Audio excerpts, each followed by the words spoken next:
Honorable Chairman, respected teachers, my dear brothers and sisters, Assalamu alaikum wa rahmatullahi wa barakatuh.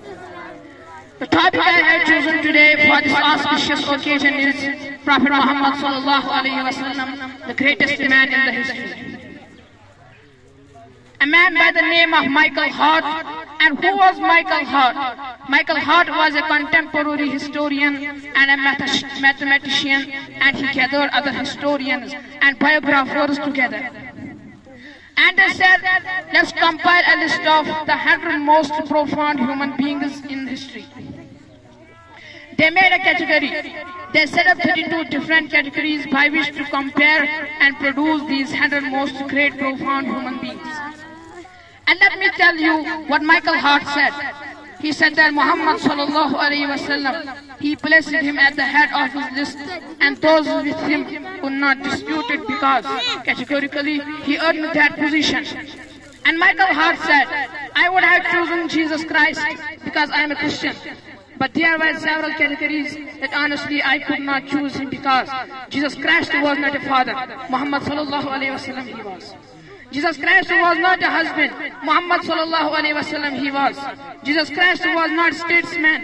Muhammad sallallahu alaihi wasallam he was. Jesus Christ was not a warrior. Muhammad sallallahu alaihi wasallam he was. And Jesus Christ was not a ruler. Muhammad sallallahu alaihi wasallam he was. And they said the greatest human being that has impacted history and all annals of documented history, it had to be Muhammad sallallahu alaihi wasallam. And let me read to you what some others have said about Prophet Muhammad sallallahu alaihi wasallam. The man and his message, George Bernard Shaw, said if a man like Muhammad sallallahu alaihi wasallam were to assume the dictatorship and rulership of the modern world, he would succeed in solving its problems. That would bring it much needed peace and happiness. Michael Hall said, my choice of Muhammad to lead the list of world's most influential persons may surprise some readers and may be questioned by others, but he was the only man in history who was supremely successful in both religious and secular levels. And Cassius Weekly said, in little more than a year, he was actually the spiritual, nominal and temporal ruler of Medina. With his hand on the lever that was to shake the world, an orphan brought up in the harsh desert climate of Arabia transformed a backward society into a great civilization. He was the only leader who realized his vision in his own life. He was born in Makkah as an orphan. He was raised in Makkah. He was driven out of Makkah. He was punished, had to flee. He was persecuted. His followers were killed.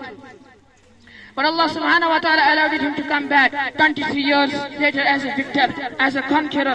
And when he came back, he gave everyone amnesty, and after that, Prophet Muhammad sallallahu alaihi wasallam spread his message.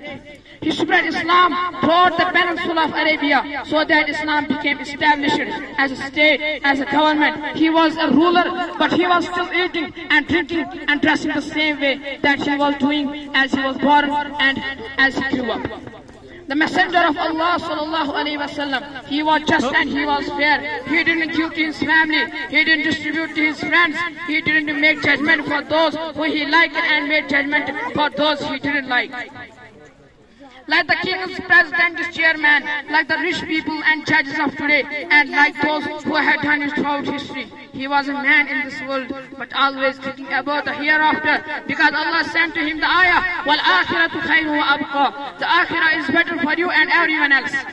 Then what is present? His message was to call humanity to the worshipping of the Creator and to destroy all kinds of injustice in the earth and to establish a character, a paradigm of human conduct for the human beings to follow. This is what says Muhammad sallallahu alaihi wasallam from any other ruler, prophet, messenger and individual.